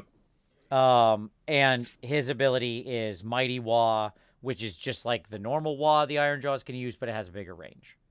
Mhm. What I find interesting though is that for the Iron Jaws, they gave them the basic double, the charge ability, Mm-hmm. and that. So I've played Bone Splitters quite a bit. That is my absolute favorite ability. Totally. Because it's just incredible. So giving them the Mega Boss that so that you can bonus move attack is just nasty. It's so good. Yeah, because Iron Jaws have the same thing base. So it just kept it in line, right?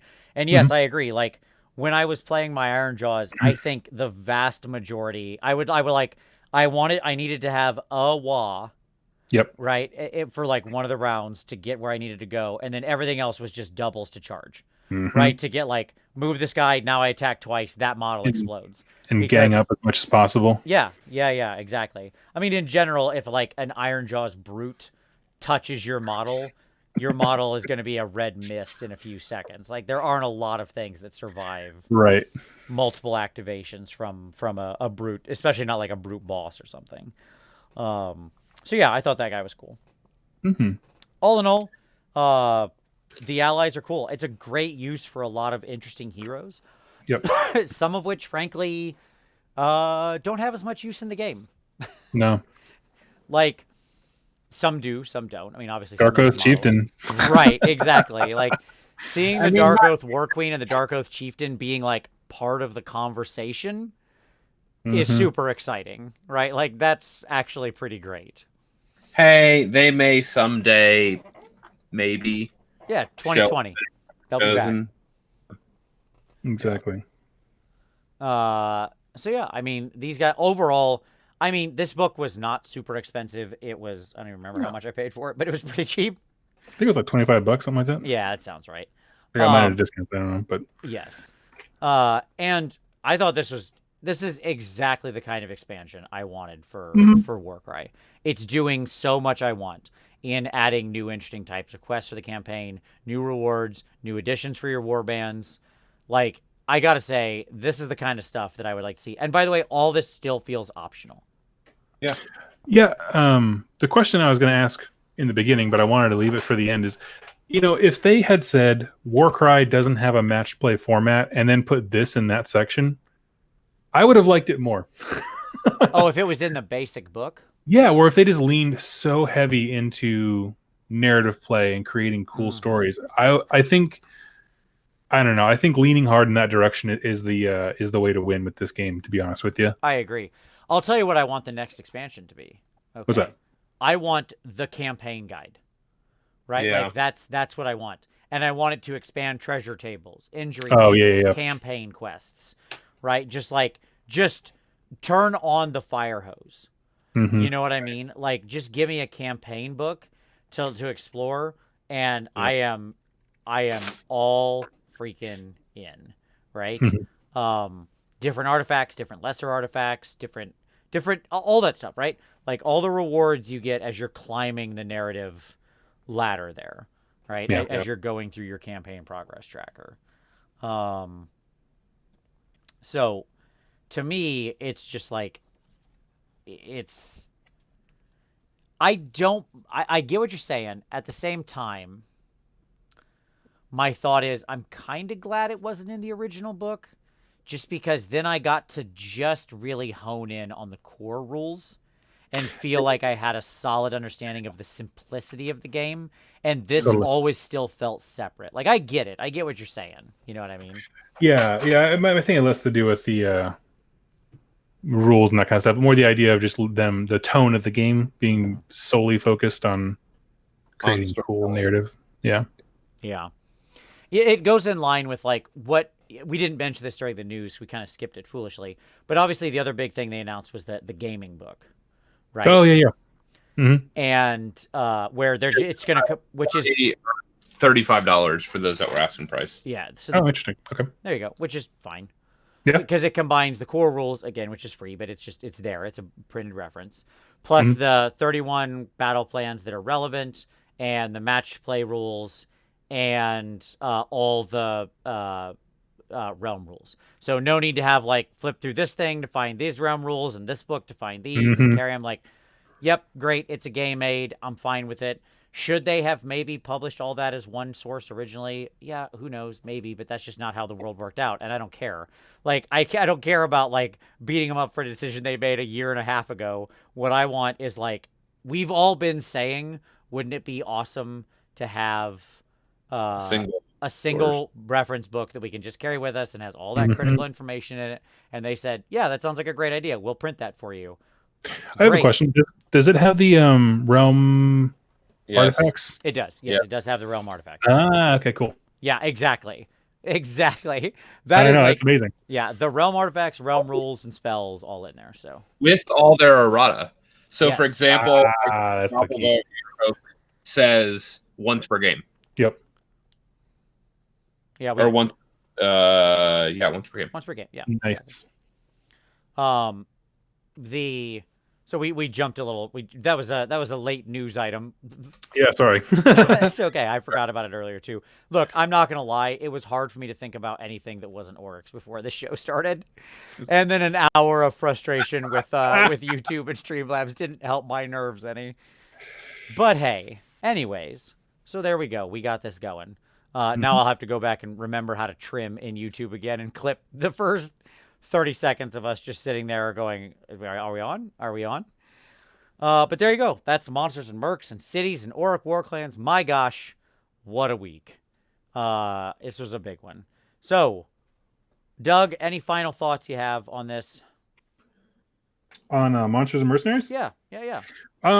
Just go ahead and do the trust fall into crazy narrative stuff, and you will not be disappointed.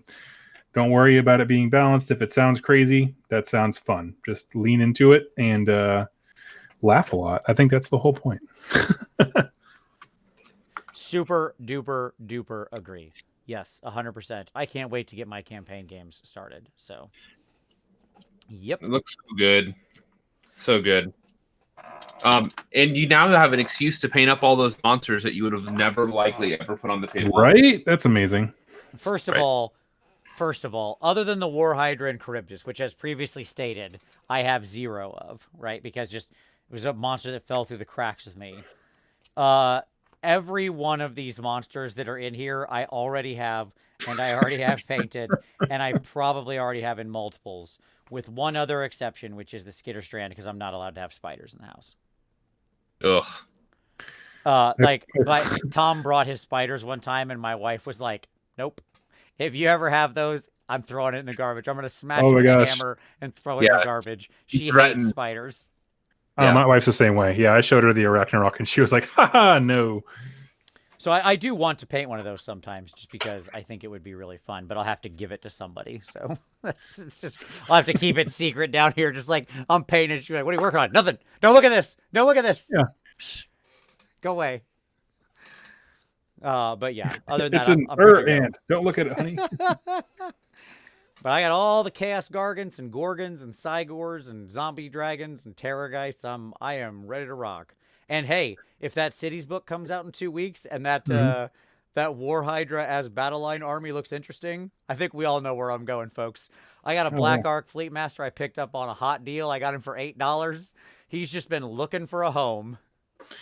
I'm ready for the games where 2 players have both captured a monster, and they do a little destruction of Tokyo with two Gorgons punching each other in the face. Absolutely.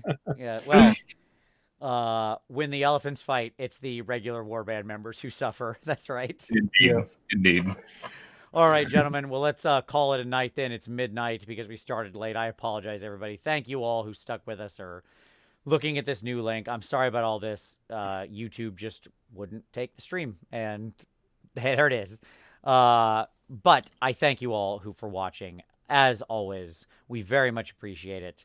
Doug's channel will be linked below. If you're not already subbed to him, what are you doing with your life? But we very much appreciate it, and we'll see you next Wednesday. Bye-bye. See ya.